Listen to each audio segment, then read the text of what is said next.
네. 여러분 모세가 지난주에 이제 왕궁의 그런 왕자가 됐잖아요, 그죠? 세상에서 볼 때 완전히 모세는 사실 개천에서 용난 거잖아요, 그죠? 뭐 신분이 원래 노예예요, 그죠? 노예 신분으로 지금 살아가고 있는데 갑자기 어느 날 이 어린 나이 때부터 그 이집트라는 그 강대국의 왕자가 되었어요. 엄청나게 완전히 로또 대박보다 훨씬 큰 거죠, 그죠? 로또 해봤자 뭐 몇 억 떨어지지만 이건 몇 억 정도 아니야. 요즘으로 따지면은 뭐 몇 조 이상의 재산을 갖게 된 거죠, 사실. 엄청난 그런 가문의 최고의 그런 어머니를 두고 이 모세가 이제 보면 오늘 말씀을 보면 이제 40세 정도가 되었는데 아직 그 결혼을 못한 노총각입니다. 근데 사실상 모세는 뭐 걱정할 필요 없어요. 그러니까 엄마가 지금 양엄마가 하셉수트라고 그 당시에 엄청난 실세입니다. 그러니까 지금 왕은 이제 그 당시 이제 왕을 이제 파라오라고 부르잖아요, 그죠?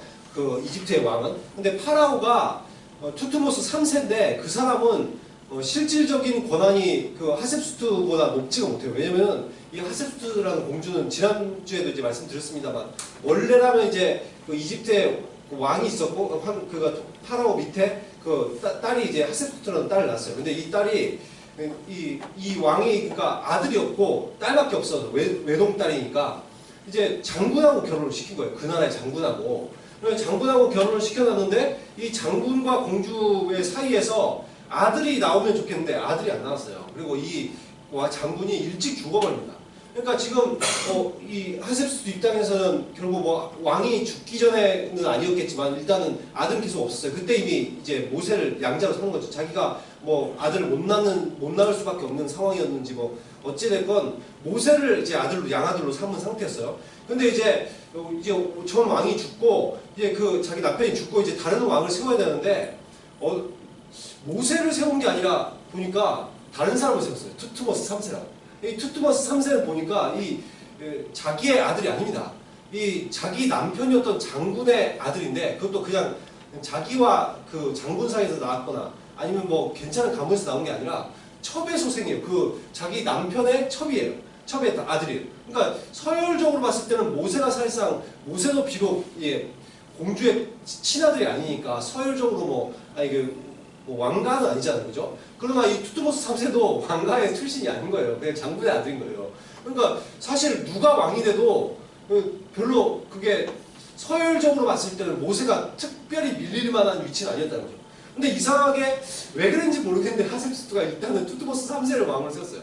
그리고 나서 어린 나이에 왕을 세우고 이 하셉수트가 투트모스 3세를 대신해서 20년간 수렴청정을 합니다. 자기가 거의 통치를 하는 거예요. 왕은 허수아비를 세워놓고. 그리고 나중에 20년이 지나고 나서 나중에 보면 이제 투트모스 3세가 이제 왕권을 이제 자기 엄마랑 같이 하셉수트랑 같이 그 나라를 다스리게 되는데 일단은 나중에도 봐도 하셉수트가 자기의 그 투트모스 3세랑 같이 통치를 할 뿐이지 완전히 권력을 넘겨주지 않죠.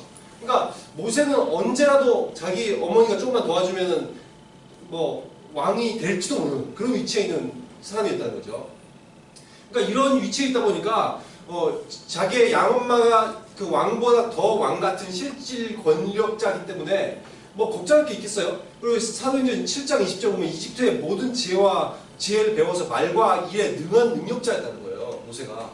그러니까 자기는 말도 잘하고 일도 잘하고 능력 있고 건강하고 그리고 뭐 어머니가 그렇게 권력가고 재력도 많고 여러분 이런 완전히 그 최고의 그런 상황에 있기 때문에 뭐 결혼 좀 늦게 한다고 문제가 안 되잖아요, 그죠? 그러니까 자기 모세는 하나도 걱정할 게 없어.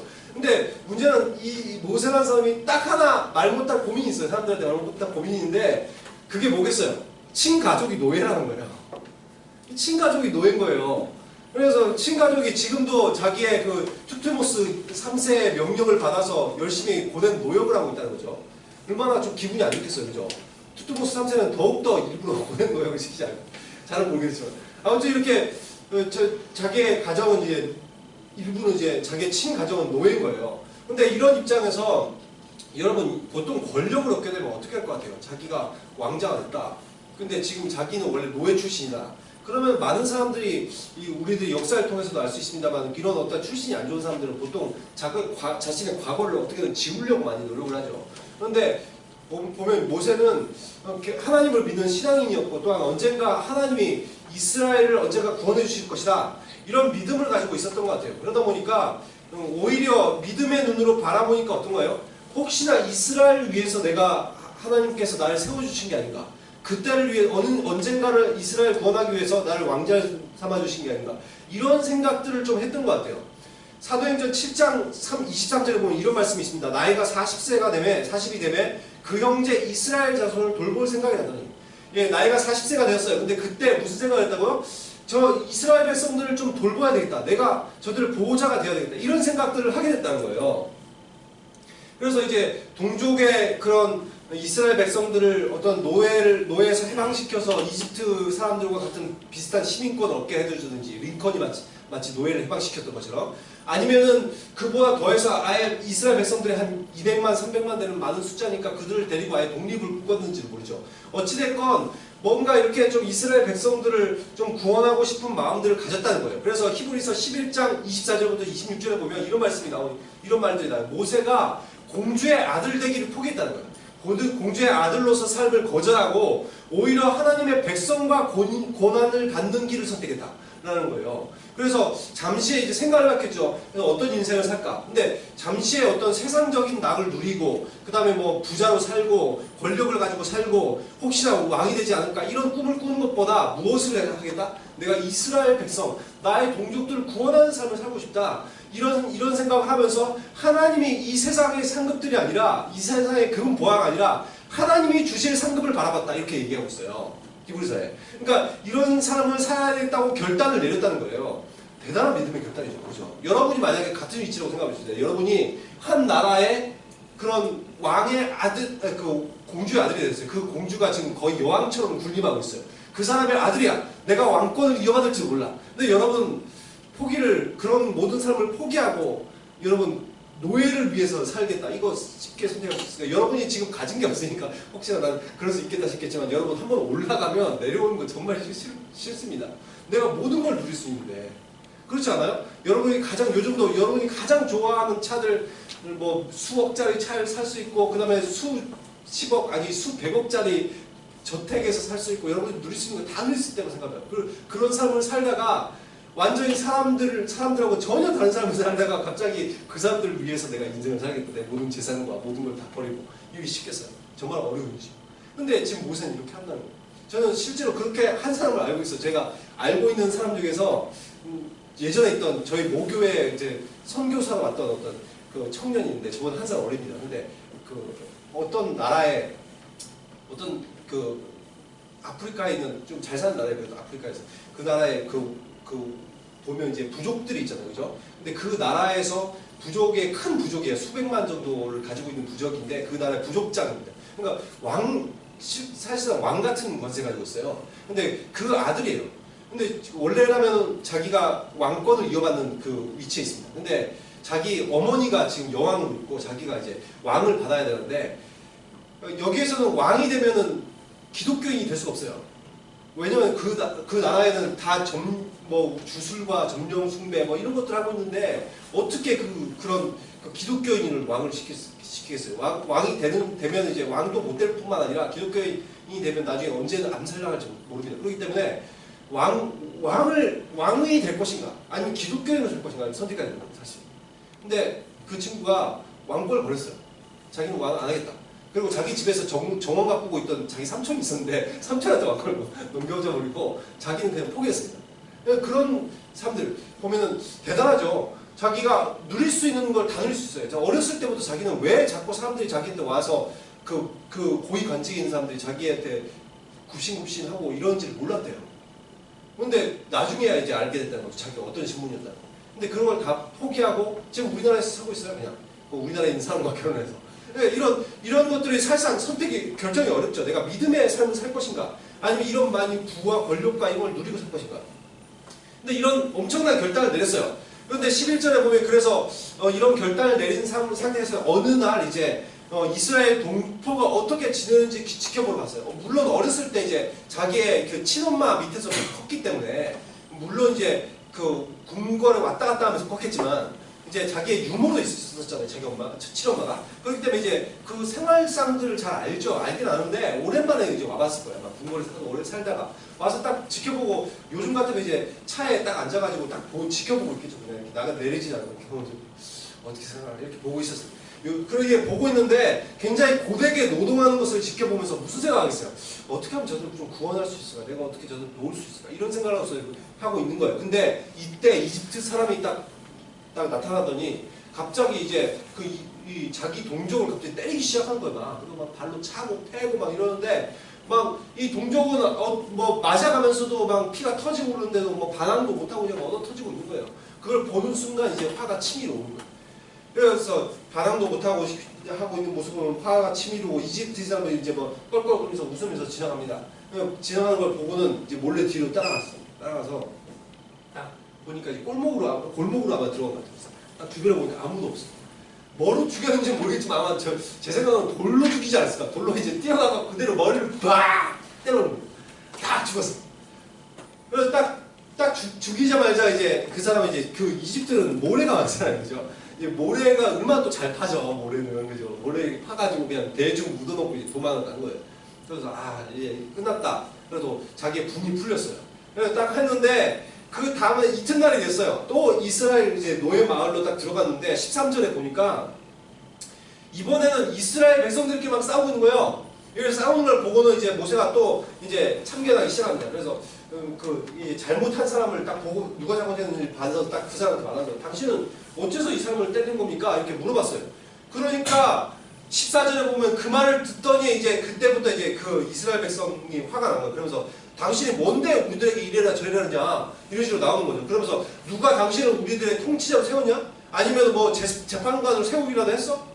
왜? 뭐 이집트 사람 어제는 이집트 사람 죽이더니 오늘은 나 죽이려고? 그래 한번 죽여봐 막 이런 식으로 나오는 거예요. 그러니까 이걸 보고는 이제 그 사도행전 그 7장 25절을 보면 모세가 원래 지금 이런 과정 가운데서 모세가 생각했던 건 이거예요.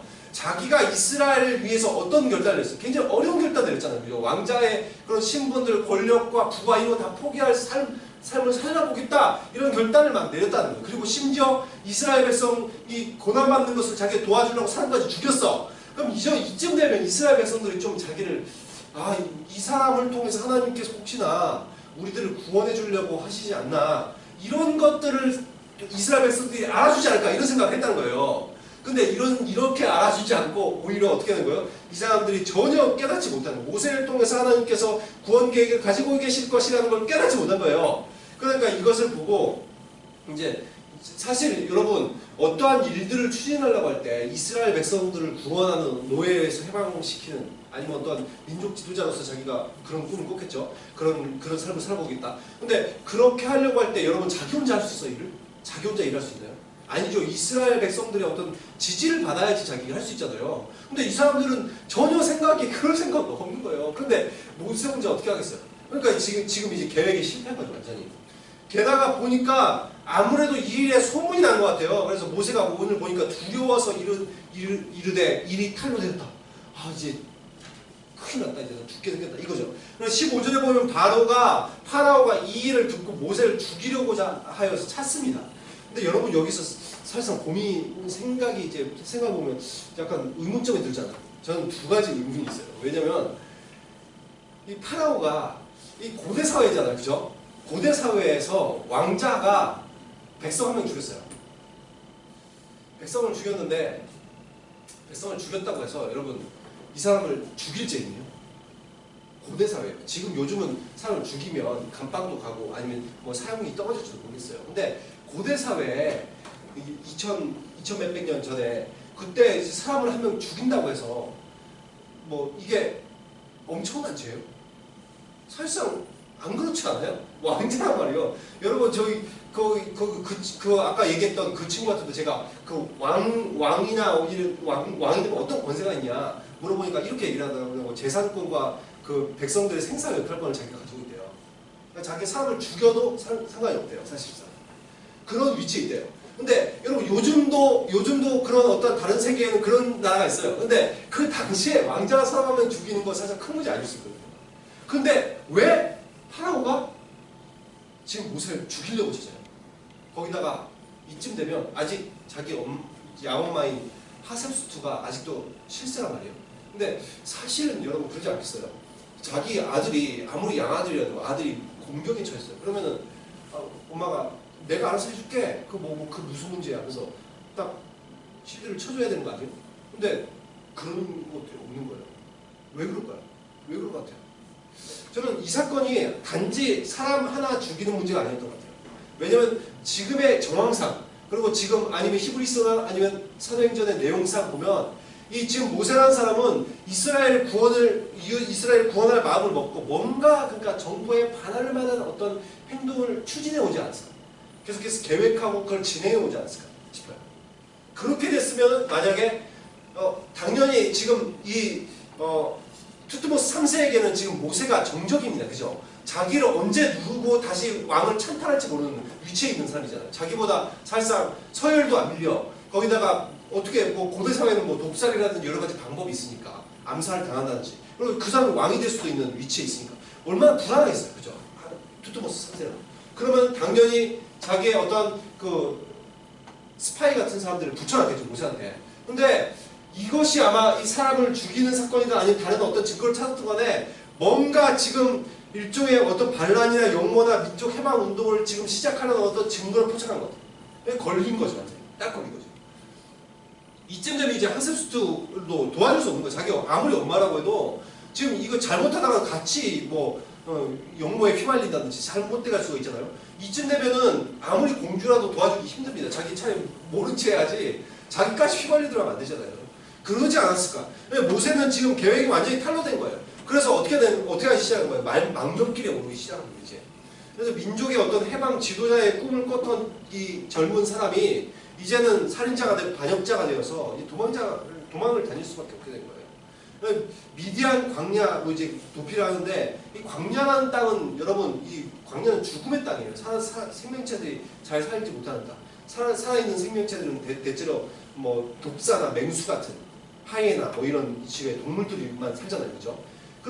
이런 좀 척박한 땅, 죽음의 땅 이런 땅으로 이제 가게 된단 말이에요. 모세는 이제 그 땅을 모세는 광야에서 40년을 앞으로 이제 겪게 됩니다. 근데 참으로 보면은 모세만 광야에서 지낸 게 아니죠. 나중에 보면 이스라엘도 40년을 광야에서 지내게 되고 다윗이라는 사람도 나중에 사울에게 쫓겨갈 때 광야로 도피하죠. 그래서 거기서 10년 이상의 생활을 보냅니다. 그리고 예수님도 40일간 광야에서 이제 그 사단의 시험을 받고 하는 장면이 나오죠. 광야는 죽음의 땅이고 시험의 땅이지만 동시에 이 땅은 어느 땅이에요? 자기를 비우고 하나님을 깊이 만날 수 있는 땅이 되는 거예요. 그래서 성경에 나오는 많은 사람들이 광야를 겪어요. 아무것도 없기 때문에 어떻게 되는 거야? 이 땅은 아무것도 자기가 할 수 있는 것이 없고 위협밖에 없기 때문에 이 땅에 들어간 사람은 철저하게 하나님밖에 의지할 수 없게 됩니다. 그래서 때로는 광야라는 것이 우리들에게 광야가 올 수 있어요. 근데 광야들이 우리들에게 꼭 나쁜 것만 아니에요. 나에게 정말 힘들고 정말 괴로운 시절을 지나내지만 때로는 그 시간이 어떻게 되는 거예요? 하나님을 만날 수 있는 시간이에요. 더욱더 하나님과의 관계가 깊어질 수 있는 시간이 될 수 있다는. 아무튼 16절에 보면 이제 모세가 이렇게 도피를 했어요. 그래서 미디안 광야의 우물 곁에 앉아 있습니다. 그때 이제 미디안 제사장의 딸들이 7명 있는데 딸 부잣집이죠. 7명이 딸이 7명이에요. 그래갖고 이제 딸들이 이제 양을 이제 치는 거죠. 양을 치면서 양을 데리고 모세가 있는 우물 쪽으로 다가왔어요. 그래서 이제 물을 먹이려고 이렇게 합니다. 그런데 이제 17절에 보니까 목자들이 또 나타났어요. 목자들이 딱 나타나더니 그 사람들이 한 말이 우리가 우리 양한테 물 먹어야 되니까 너희들 좀 나와 이러면서 막 이제 자기가 이제 물 먹이려고 하는 거죠. 그걸 딱 보고 있었어요. 그 여자들은 어쩌겠어요. 아무리 여자가 지금 7명 있어도 자기들이 대들겠어요. 한번 맞짱 떠보자 막 싸우겠어요. 여자들이. 그럼 자기들 힘도 별로 없고 이제 더 험한 꼴 보기 전에 당시에 이제 여자는 별로 인간 취급 못 받았잖아요. 이제 과거에. 그러다 보니까 그냥 피해야 되는 거예요. 옆으로. 근데 이제 모세가 그걸 지켜보고 있는 거예요. 모세가 성격이 약간 그렇잖아요. 지금 앞에서도 사람 한번 쳐 죽이고 이런 거 보면 안 그래도 지금 분나겠다 지금 눈에 딱 지금 기분 나쁜 사람 한번 보인 거죠. 지금 모세 입장에서. 그러다 모세가 딱 일어나요. 모세가 또 궁궐에서 자랐잖아요. 그죠? 얼마나 그 당시에 고대 왕가에서 자라면은 얼마나 많은 무공을 익혀야 되고 학식과 이런 것들 많이 익히겠어요. 그죠? 그럼 싸움 깨는 할 거란 말이에요. 모세는. 성격도 지금 약간 성격 더러운 거고. 모세가 일어나가지고 이제 보면 여인들이 이제 일어나가지고 여인들이 이제 도와주기 시작하죠. 완전 보면 그 매너가 있죠. 그죠? 레이디 퍼스트. 딱 이제 자기가 이제 먼저 물을 먹여주고. 아, 역시 왕가에서 자라서 그런지 사람이 참 매너가 있어요. 그죠? 이렇게 여자들한테 먹여주고 이렇게 먼저. 왜 여인들이 이제 이쯤 되면 이제 여인들이 아 너무 고맙다고 하고 이제 아 우리 집 가서 좀 식사라도 하실까 이렇게 딱 보니까 약간 또 어디서 온 거 같고 이러면 좀 그렇게 하면 좋은데 자기들만 약물 먹이고 딱 여자를 딱 가버리고 나는 모세는 또 혼자 물 옆에 앉아 있는 거지 광야에. 있을 데가 없어요. 그 광야에서 어디 있겠어요. 그나마 물이라도 옆에 있으면 다행인 거죠. 모세는 이런 처지인 거예요 지금. 근데 이제 여인들에게 양들을 물 잘 먹이고 집에 딱 가서 딱 도착하니까 18절에 보니까 자기 아버지 르우엘이 보니까 너무 신기한 거 너무 빠른 거예요. 보통 이제 상상을 할 거 아니에요. 우물가에 가면 아마 목동들도 있을 수 있고 그 사람들이 뭐 쫓아낼 수도 있고 그러면 좀 늦어지겠지, 시간 기다리다 보면 지체되겠지 이런 생각들 했을 건데 너무 빨리 들어온 거예요. 그래서 이제 물어보는 거예요. 너희가 오늘은 어떻게 이렇게 빨리 들어왔냐? 평소랑 다른 거죠. 너무 빨리 왔어요. 그래서 이렇게 물어보니까 이제 자초지경적으로 생각하고 어제 굉장히 헐칠하게 생긴 남자가 우리를 도와줘, 이집트 사람 같은 우리를 도와줬어요.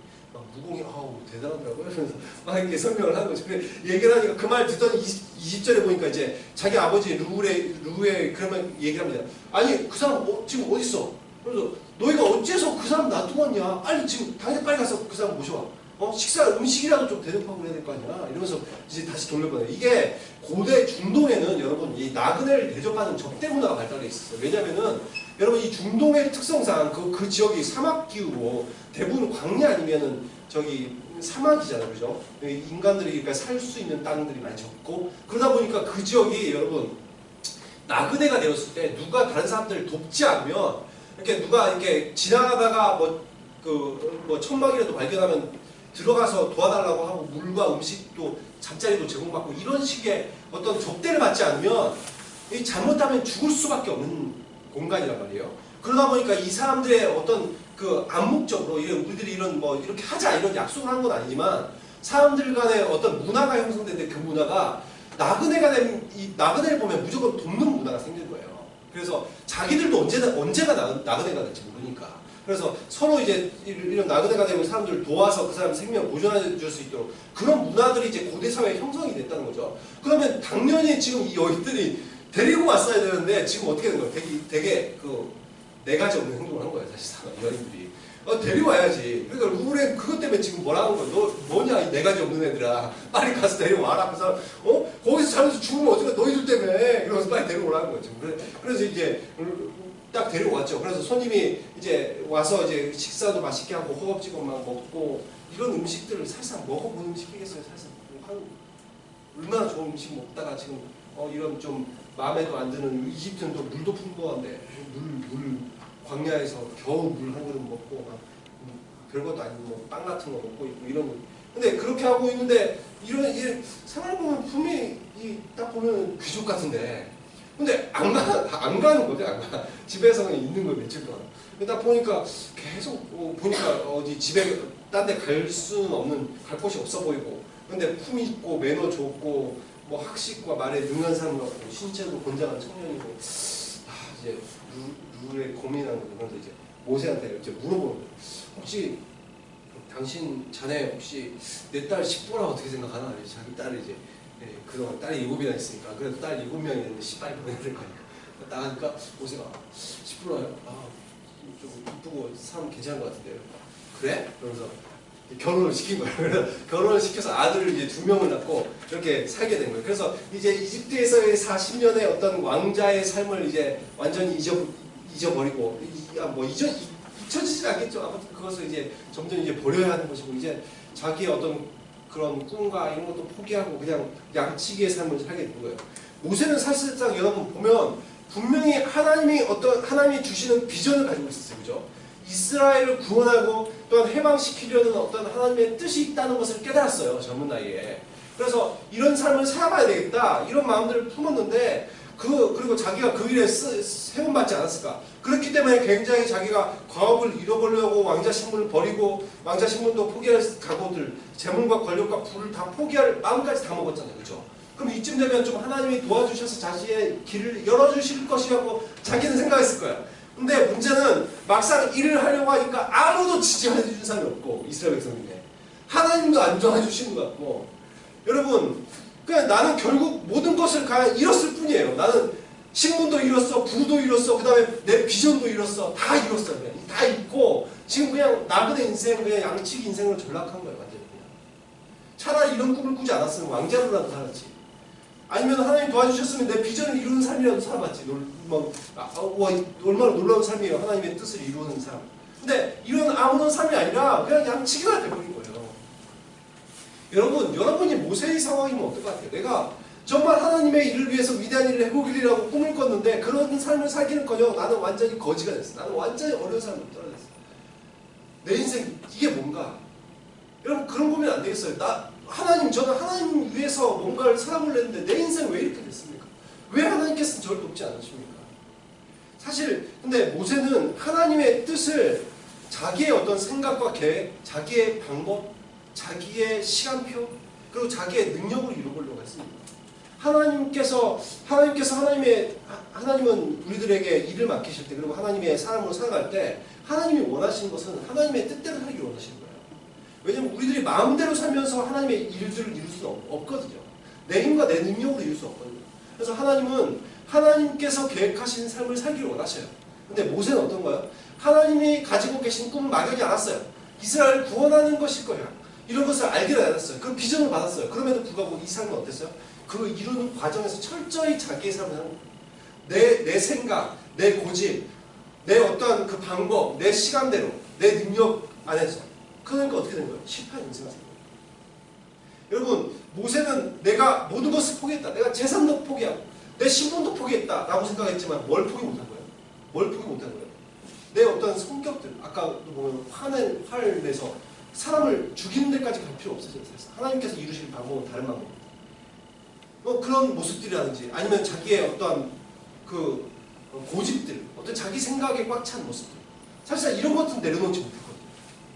하나님은 이제 모세가 하나님께 사용하실 때는 하나님의 성품을 닮은 사람을 사용하기 원하십니다. 그리고 자기의 삶이 아니라 자기의 생각이 아니라 하나님 뜻대로 사는 삶을 원하시는 거예요. 그래서 이런 삶을 살기를 원하시기 때문에 어떻게 된가요? 결국에는 하나님께서 쓰시기 위해서 광야의 학교에 집어넣으시고 궁궐에서 광야로 이제 왕자에서 목자로 그리고 이제는 이 황실 학교를 다니다가 이제 광야 학교로 들어가게 된 겁니다. 그래서 이 광야 학교에서 이제 새로운 인생 교육을 받게 됩니다. 자그마치 몇 년 동안? 40년 동안. 40년 동안 자기의 성품이 변화받고 또한 내려놓는 훈련을 받는 거죠. 하나님 앞에서 내가 내 힘과 내 능력을 하지 않고 철저하게 내 인생 내려놓고 하나님 것을 지고 그런 훈련을 받기 시작한 거예요. 여러분도 하나님께 쓰임받고 싶어요? 여러분 어떤 것 같아요? 내 인생 내가 살고 싶어요? 아니면 좀 하나님께 쓰임받는 인생 살고 싶어요? 저는 하나님께 쓰임받는 인생 살고 싶어서 살고 싶어 했고 지금도 계속해서 살고 싶습니다. 근데 하나님께 쓰임받는 삶을 살기 위해서 여러분 그런 생각 해보십니까? 내가 하나님께 쓰임받는 삶이 되기 위해서 변화돼야 될 내 성품이 있는가? 여러분 여러분의 모습들을 보면서 여러분이 생각해보세요. 나 같은 사람 쓰실까? 근데 솔직히 보면 내 성품으로 과연 큰일을 할 수 있을까? 하나님께서 쓰기에 적당한 성품인가?